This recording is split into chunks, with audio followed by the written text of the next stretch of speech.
My name's Trent. I'm a chemist. This is my brother Troy. He's a biologist. And we are the Bourbon Brother Whiskey Nerds. Troy, we're ready again. I know, we're here again with What You Drinking Wednesday. What you drinking, YouTube? What Yeah. you drinking Wednesday? Make sure you like, subscribe, and leave us a comment on what you're drinking. What are you drinking? If it on this happens to be Wednesday or whatever day you happen If to you're be drinking. watching this Sunday, we're not Doesn't going to really tell matter. you're No, drinking. It's all good. We're not going to be mad at you. You let us know what you're drinking. Today we're drinking Green River Full Proof Bourbon. Troy, I think it's fair to say Green River sort of hit the bourbon scene by storm. Kind of stormed onto the scene here, and you know what? This has been on some lists. Top 10 lists. I know. Honorable mentions and best of the year for 2024. And you know what?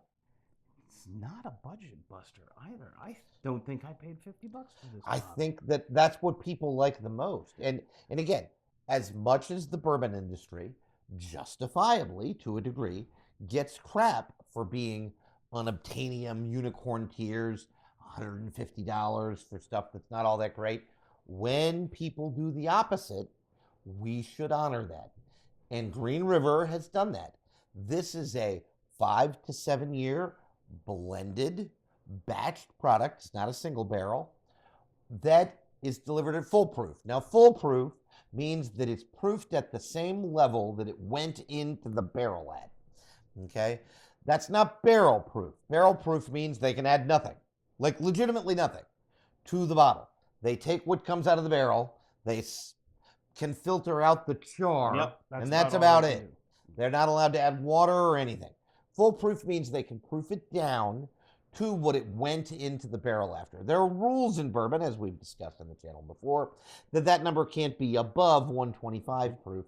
This went into the barrel apparently at 117.3 proof, which is what it's come out at. So 70% corn, 21% rye, 9% malted barley. If that mash bill sounds familiar to you, it probably should, because it's pretty common. I think even MGP, Ross and Squibb, has a mash bill of that. But according to our research, this is distilled by the good folks at Green River, right there in Lawrenceville, Kentucky. And you know what else I heard?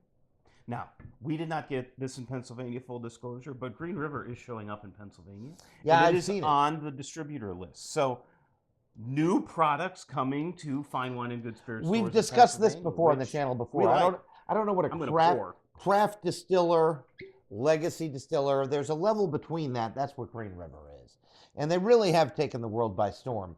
I am expecting to enjoy this. I know I've had it before, as has Troy. We are honest here on this channel. My job is to tell you whether I like it or not to be dissuaded by marketing or anything like that. But we're going to dive into the notes. We're going to tell you if it's good. If it's not so good, we're going to tell you it's not so.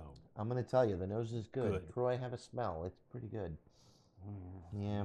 I'm dominated by some sweetness, some really nice sweetness. Just, you know what? Surprisingly, for 117 some odd proof, doesn't smell that. Doesn't smell like it. Nope. You're right. The sweetness is right up front, almost like cotton candy. I'm gonna call it almost a borderline too sweet. Right, like it's so sweet on the nose. I hope it's not that sweet on the palate, or I'm not going to like it as much as I might other offerings. Boy, vanilla, brown creme sugar, brulee. Oh yes, creaminess. There's a creaminess on the nose here. Not a lot of oak presence. 5 to 7 years old. It's a mix, so they've got different ages in there. Yeah, this just reads as very, very sweet. It reads as really sweet off the nose. Little citrus, some brightness hidden in there. If you dive in, you can get a little bit of oakness, but it's really not the dominant note. I'm getting a lot of vanilla sweetness. Yep. Creme brulee, vanilla shortbread. The shortbread's a good note. The bready note on this is not a graham cracker crust, but more of a shortbread. Yeah. Almost like a sugar cookie type of... Emphasis on the sugar. Again, I'm getting a really sweet vibe. All right, folks. Cheers.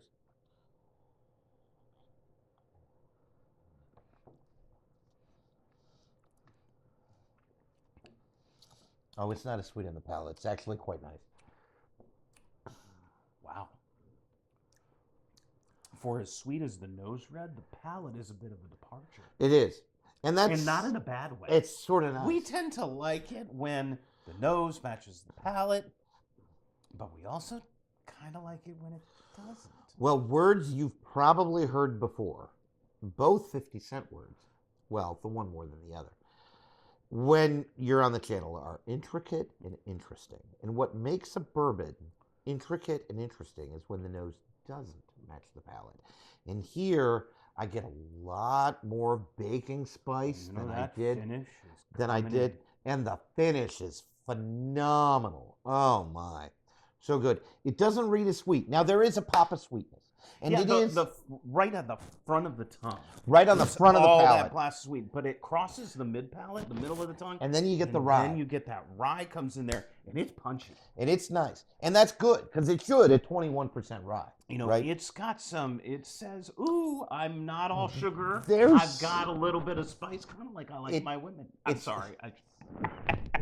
There's some depth to this, which is a good word to use in bourbon. Yeah. It's a thinking person's bourbon. Boy, now that it opens up, I get a little bit more rye on the palate. I'm going to take another sip.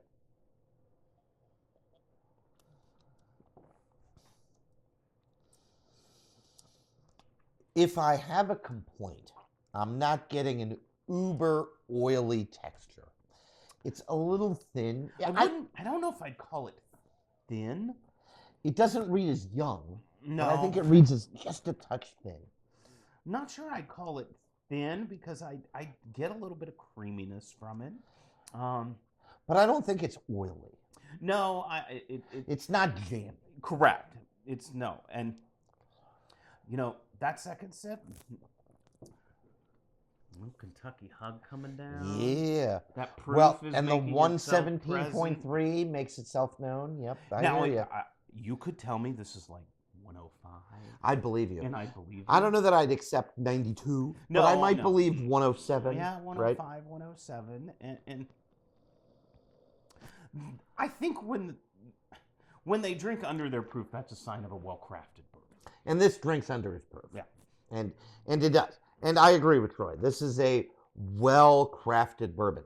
Again, the people at Green River have not become, not overnight sensations, but like 1 year sensations, because they've only been in business for... And they didn't do that by accident. Right. They did it by making good whiskey. Right. And again, we're all about the good whiskey. We don't care where it comes from. We don't care anything about that. It's all about the meritocracy here on Bourbon Brother Whiskey Nerds. We are all about the good whiskey. We don't care who you are. We don't care where you hail from. If there was an Alaskan-made badass whiskey, we'd drink it and we'd review it well, because the fact that it was from Alaska would be like a point up. I know. They could call it something like, I don't know, the Last Frontier whiskey. Oh, and that's a good name. If you use that and distill a whiskey in Alaska, I want credit. You better footnote That's us, right. Footnote Bourbon Brother Whiskey Nerds. And I want a royalty. I'm just saying, Something like, I don't know, 4 cents a bottle. I'm thinking $10 a bottle. Oh, something my. like He's going way high. I was trying to help out. I'm trying to make money we here. Got the shark over here. Capitalism. Yeah. No, this is good whiskey. It's really good. And again, I want to emphasize this because I feel like I was a little down on the nose, but the palate comes through. It is a really easy sipping. For 117.3 proof, it is a really easy sipping with a fantastic finish. It's a crushable bourbon. People use that term. It's just, crushable. I'm using Define it and the I word don't exactly know. crushable. I think it's just like, kind of like, the crush you have on the first girl. The first girl. Yeah. Like the crush you have on your babysitter when you're like 7 or 8 years old. Yeah, all of us have that crush. Because, I think that's pretty universal. Or that high school teacher you had. Yeah, you had a little crush on. Maybe. Most of my high school teachers were old. Middle school, maybe. Yeah. Just. But But it's something that just one makes you could- feel warm and happy inside. one could see someone having a crush on Green River. Absolutely. And I would excuse that crush, and it's okay. That's a good thing because this is that finish and the Yeah. Kentucky hug just keeps going. Folks. Coming down. If you're big into the finish on a whiskey, go get yourself some Green River Full Proof. And as Troy states, I don't think it'll cost you that much. $45, $50. $45, $50. Oh my something gosh. like that. Just go get some. You know what?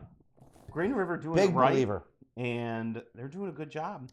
And I think they're distilling their own juice based on, again, if we're wrong, let us know. Be happy to admit I'm wrong. Everything that we can tell, they're distilling their own juice. everything, and we applaud that. We don't hate on our NDPs. We got lots of them that we love, but they're doing their own Those thing. non-distilling producers. We applaud that, and we appreciate whatever they do. Everything that they do. But no, Green River, really good on What You Drinking Wednesday here on the Bourbon Brother Whiskey Nerds. Again, please let us know what you're drinking, even if you're not watching this on Wednesday. And whatever you're drinking, make sure you like what you drink. And you drink what you like. That's all we got for you.